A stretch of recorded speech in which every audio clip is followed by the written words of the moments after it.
Buenas tardes, vamos a continuar con el libro de la complejidad ambiental y sobre los temas sobre reflexiones de la complejidad ambiental y algunos métodos de aplicación.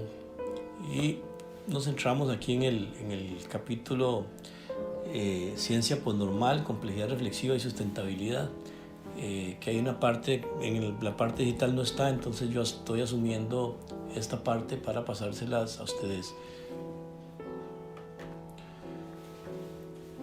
Antes de, referirnos a lo que es la ciencia postnormal, vamos a hablar un poquito de ciencia y sustentabilidad.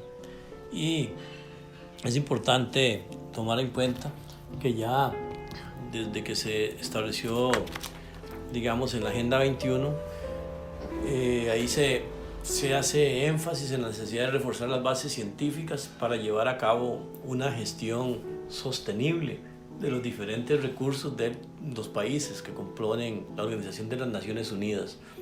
En ese sentido, también se hablaron y fueron claros en que la investigación necesita llegar a ser más proactiva y centrarse en la prevención e identificación temprana de los problemas emergentes, así como en la oportunidad de que se den enfoques de solución de esos problemas para ir afrontando, la situación. No obstante,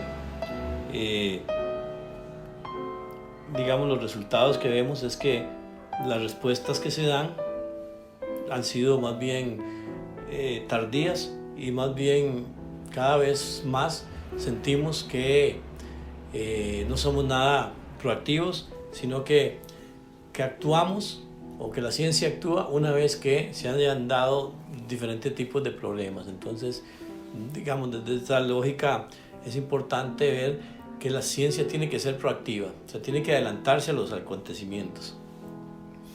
Otra cosa importante que yo quería conversar aquí es que a veces se cree o existe una falsa premisa de que solo la ciencia puede llegar a alcanzar la verdad.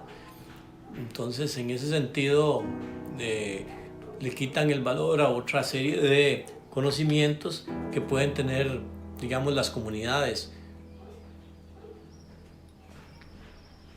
Conocimientos que pueden haber sido trasladados de generación en generación, conocimientos en agricultura, conocimientos en su forma de organizarse, etcétera, que son también importantes.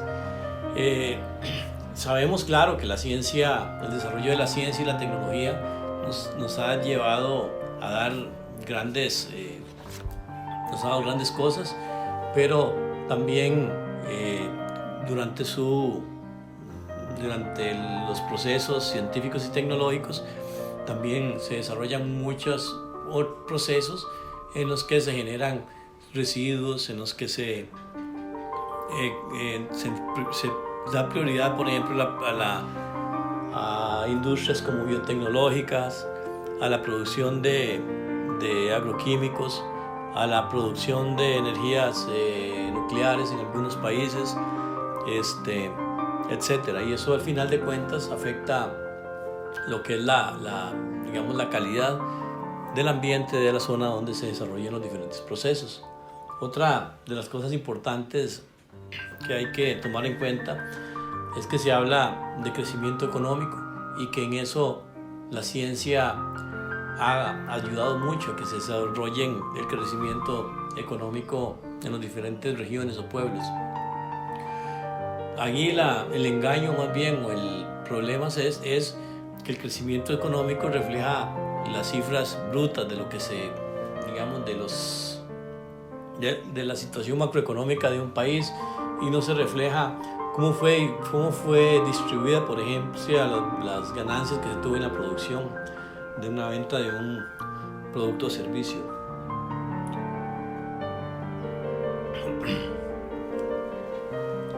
Entonces hay que ver con más detalle todos estos elementos para nosotros poder incorporar dentro de lo que es la ciencia, o sea, exigir que también otras partes de la ciencia, como las ciencias sociales, puedan tratar esos temas.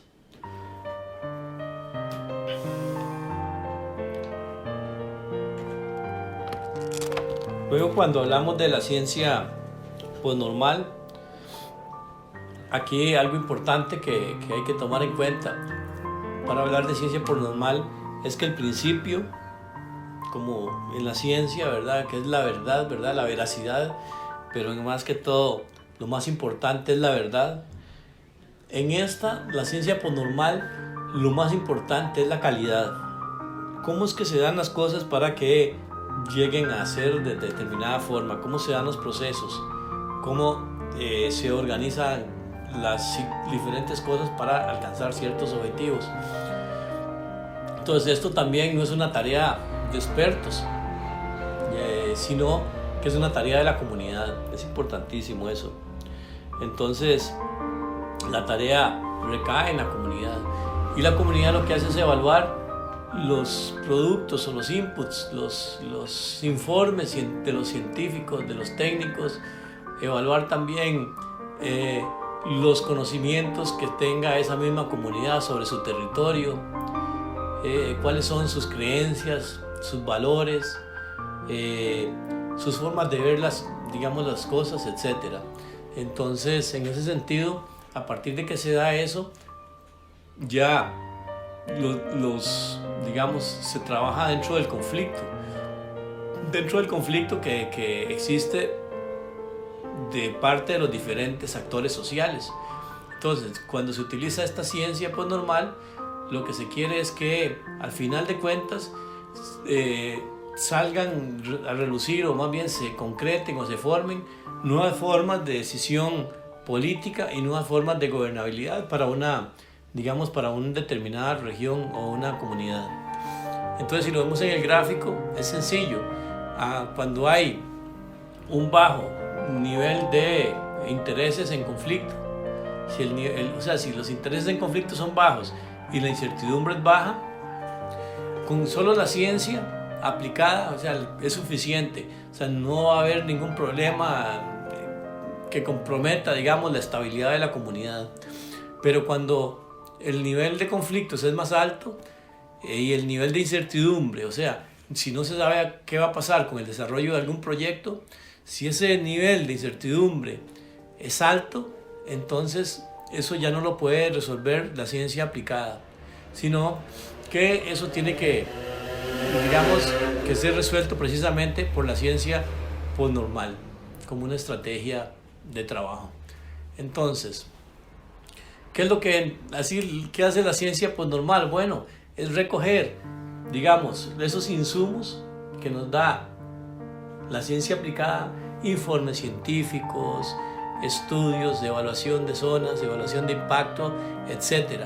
A eso le agregamos otros estudios, como por ejemplo una consultoría profesional, una consultoría técnica, pero también podemos agregar informes sobre talleres con gente, con relatos sobre la comunidad, sus conocimientos de la comunidad sobre un determinado tema, un determinado proyecto, y la interpretación de eso y cómo se va a trabajar para la negociación, para poder estar en coexistencia en las comunidades con los diferentes actores. Entonces eso es lo que es la ciencia posnormal.